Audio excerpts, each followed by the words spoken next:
What makes this situation different from every other hip hop beef or industry fallout is how calculated 50 Cent has been from the very beginning. This isn't chaos. This isn't trolling for clicks. This is chess. 50 Cent recently sat down for an interview on CBS to talk about the documentary, and on the surface, it looked like a normal press run. But when you understand the environment, the move becomes diabolical. CBS is one of the primary channels available inside correctional facilities, which means while Diddy is incarcerated, unable to post, respond, or publicly defend himself, one of the only narratives he can actually see is being shaped by his longest running industry enemy. That matters, because public opinion isn't just being influenced, it's being curated. And 50 Cent understands the power of timing better than almost anyone in entertainment. This is the same man who built entire careers off narrative control, who turned beef into branding, who weaponized attention before social media even had a name for it. So while Diddy is sitting in silence, the story continues without him. That silence doesn't read as restraint. It reads as guilt to the public, and that's the part people don't always consider. 50 isn't just talking, he's filling a vacuum, and whoever fills the vacuum controls the perception. That's where the term puppet master actually applies. Because the documentary, titled The Reckoning, doesn't just present allegations, it presents a character arc. It paints Diddy not just as a powerful executive who fell from grace, but as a symbol of unchecked authority. A monster created by a system that protected him for decades. And when you pair that narrative with 50 Cent's commentary, it becomes something much bigger than a documentary. It becomes cultural judgment. Now, this story also gets personal, and that's where things get complicated. One of the layers people rarely talk about publicly is the overlap in personal relationships. Daphne Joy, who is the mother of one of 50 Cent's children, has long been connected to Diddy through industry rumors and past associations. Similar to how Cassie was once positioned in his orbit, that history adds a very human dimension to all of this. Because at that point, this isn't just industry accountability, this is personal. It explains why 50's approach feels relentless, why the tone isn't neutral, why there's no attempt to soften the message. And while that doesn't prove anything about guilt or innocence, it does explain motivation. People don't go this hard unless they feel justified. And that's where Netflix enters the picture. Netflix didn't accidentally choose 50 Cent as an executive producer. That was a business decision. They understood exactly what would happen by attaching Diddy's most outspoken critic to a project centered on Diddy's downfall. It guaranteed attention. It guaranteed debate. It guaranteed controversy. From a media standpoint, it was brilliant. From a human standpoint, it's uncomfortable. Because no matter how you feel about Diddy, there are real people attached to this story. His children, his family, people who didn't ask to be part of a public reckoning. Public humiliation doesn't just affect the person at the center of it, it radiates outward. And that's where this story stops being black and white. On one hand, there are people who feel harmed, silenced, and overlooked for years. People who believe accountability was long overdue. On the other hand, there's the psychological reality of what public destruction looks like in real time, especially when someone has no ability to respond. So the question becomes bigger than hip-hop.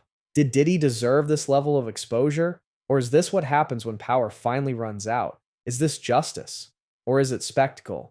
And maybe the most uncomfortable truth is this: it can be both. 50 Cent understands that the court of public opinion doesn't wait for verdicts, it reacts to stories. And right now, the story has already been written. Netflix amplified it, media platforms reinforced it, and 50 Cent made sure it couldn't be ignored. That's not accidental, that's strategy. And whether you view 50 as a villain, a whistleblower, or a master marketer depends on one thing: who you believe deserves sympathy more.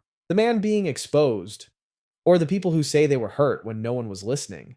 That's why this moment feels so heavy, because it forces everyone watching to sit with an uncomfortable reality. Power protects people until it doesn't. And once it's gone, the fall is brutal. To understand why this moment feels so final, you have to look at the timeline. For decades, Diddy operated at a level where allegations never stuck, not because they didn't exist, but because the machine around him was strong enough to absorb the damage. Whispers stayed whispers.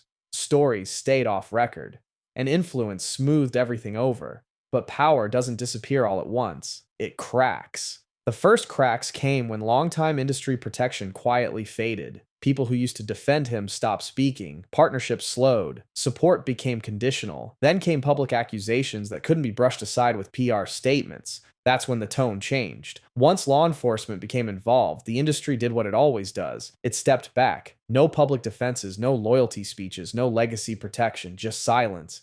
and silence is loud. By the time the Netflix documentary dropped, the collapse had already happened behind the scenes. The documentary didn't break the story, it confirmed the shift. It took years of fragmented narratives and turned them into one cohesive timeline: power, control, allegations, fallout. Once that happened, the final stage began: public judgment. And that's where the system becomes irreversible. Because when the narrative solidifies before the verdict, the outcome stops mattering in the public eye. At that point, legacy is already rewritten.